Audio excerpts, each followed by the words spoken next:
আসসালামু আলাইকুম। আমি টাইলস কন্ট্রাক্টর আব্দুল আলী। আমার চ্যানেলের নাম হলো সমস্যার সমাধান। আমি আজকে কথা বলবো টাইলসের কোনাকানি কেন ভিতরে ঢুকে যায়, মালিক যেন না ঠকে।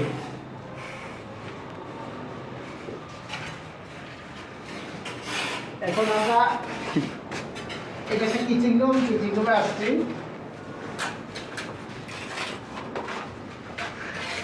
এই ওয়ালটা দিয়ে দাও। এই যে ওয়ালটা, এই ওয়ালটার পর্যাপ্ত পরিমাণ ভিজে দেব, বেশি আবার ভিজে যেত না, পর্যাপ্ত পরিমাণ ভিজে দেব। পর্যাপ্ত পরিমাণ ভিজাইলে তাইলে আপনার টাইলসের কোনাখানি ভিতরে ঢুকবে না, বাইর হবে না।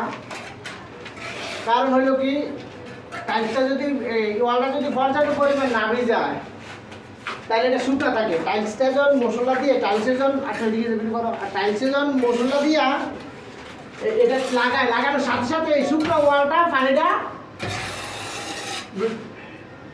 ভিতরে টাইনা নিয়ে কোনার ভিতরে ঢুকে যায়, যেই কারণে কোনা ভিতরে ঢুকে যায়। আচ্ছা, তারপরে আরেকটা কথা হলো করিয়া মশলাটার দিকে ধরো। এই মশলাটা বেশি নরম হতে পারবো না, এরকম লাসা লাসা হইতে হবে। এই যে এখানে যেরকম লাসা লাসা আছে, এরকম লাসা লাসা হইতে হবে। লাসা লাসা না হইলে, আর মশলাটা যদি আপনার নরম হয়ে যায় বেশি, তারপরেও কোনাখানি ভিতরে ঢুকে দেবো। এটা 100% গ্যারান্টি। আমি 2003 সালে থেকে কাজ কইরা এটার ভুক্তভোগী আমরা।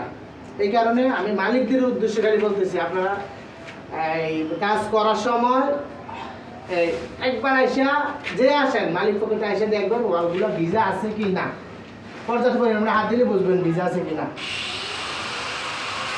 তাইলে আপনার এই টাইলসের কোনাখানি ভিতরে ঢুকবো না। আর আমি শুধু টাইলসের সমস্যার সমাধান ভিডিও বানাতে চাইতেছি, আপনারা সহযোগিতা করবেন যাতে বানাতে পারি। সবাই আমার পাশে থাকবেন। ইনশাল্লাহ টাইলসের কোনো সমস্যা হবে না। মালিকটা শুধু জিতবে, কোনো মিস্ত্রি ফাঁকি দিয়ে যেতে পারবে না আমার ভিডিওগুলো যদি দেখেন। আচ্ছা, তারপরে আরেক কথা হইলো মশলা বালুর সাথে মিক্স হইতে হবে ভালো। 3টা বাড়ি দিতে হবে। যদি আপনার মশলা বালুর সাথে ভালোভাবে মিক্স না হয়, বালু আর সিমেন্ট যদি মিক্স না হয়, তাইলে আপনার কি হয়, এই যে একটা টাইলস ধরেন, এই টাইলসটা ধরো, এই টাইলসটার ভিতরে আমি মশলা দিলাম।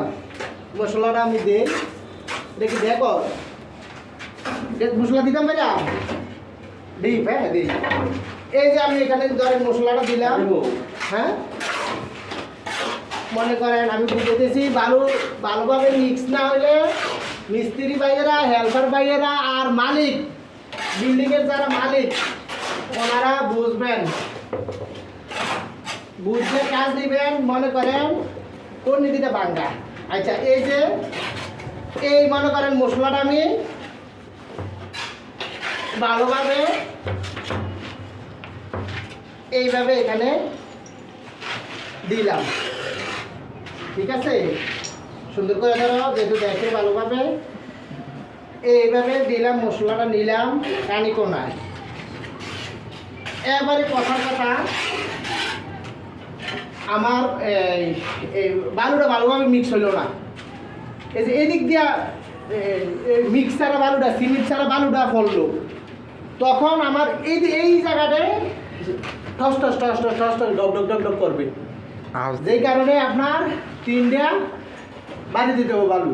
এইটা গ্যারান্টি নিজে দাঁড়াই থাকিয়া মিস্ত্রিরে বললাম, কন্ট্রাক্টরকে বললাম যে আমার বালু 3টা বাড়িতে করবা, ফ্লোর ওয়াল সব 3টা বাড়িতে করবা।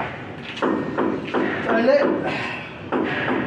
আপনার ওয়ালের কোনাকানি একটা 100% গ্যারান্টি, ঢুকবে না ইনশাল্লাহ, আবার টক টক করবে না। আর বালুটা আমি যেভাবে দিয়েছি ভাঙছি, আপনারা দেখবেন, মিস্ত্রিদেরকে বলবেন, প্রথম দিন এসে বলবেন যে এইভাবে আমার কাজ করতে হবে, এইভাবে মশলা নিতে হবে টাইলসের ভিতরে, তাহলে কোনো জায়গায় গ্যাপ থাকবে না। আর যদি এইভাবে না দেয়, এইদিকে একটু খালি, এদিকে এইভাবে অনেকে দেখবেন এইভাবে শুধু টাইলসে মশলা নিয়ে টাইলস বসাই দেয়। এই যে অনেকে শুধু এইভাবে মশলা নিয়ে টাইলস বসাই দেয়, তখন কি এটা এখানে যাওয়ার কোনো সুযোগ আছে? সুযোগ নাই। আর পাতলা মশলা নিলে তো আপনার কি হবে, ওই যে কোনাখানে ঢুকে দেবে ভিতরে। তো যে কারণে মশলাও বেশি নরম করা যাবে না, বেশি শক্ত রাখা যাবে না। মশলা কি করতে হবে, এটা লাসার মতন বানাইয়া টাইস লাগাইতে হবে। এই যে এটা একটা লাসার মতন, দেখেন দেখেন কত সুন্দর লাসা। এই যে এই লাসার মতন বানাইয়া টাইস লাগাতে হবে। আচ্ছা, আমি আরো অনেক ভিডিও বানাবো একসাথে, বেশি সময় লাগাইয়া ভিডিও বানাইলে দেখে না সবাই। সেই কারণে ছোট ছোট করে আজকের মতন এই টাইলসের ওয়াল টাইলসের কোনা কেন ভিতরে ঢুকে, এটা অবশ্যই আপনারা বুঝতে পারছেন কিনা জানি না, আশা করি বুঝবেন। আমি যে বলছি মালিকরাও বুঝবেন। কিন্তু আমি যেই কোনো সমস্যার সমাধান নিয়ে ভিডিও বানাবো এই বলে রাখতেছি। আসসালামু আলাইকুম। মাটিকে ফলো করে দিবেন। আসসালামু আলাইকুম।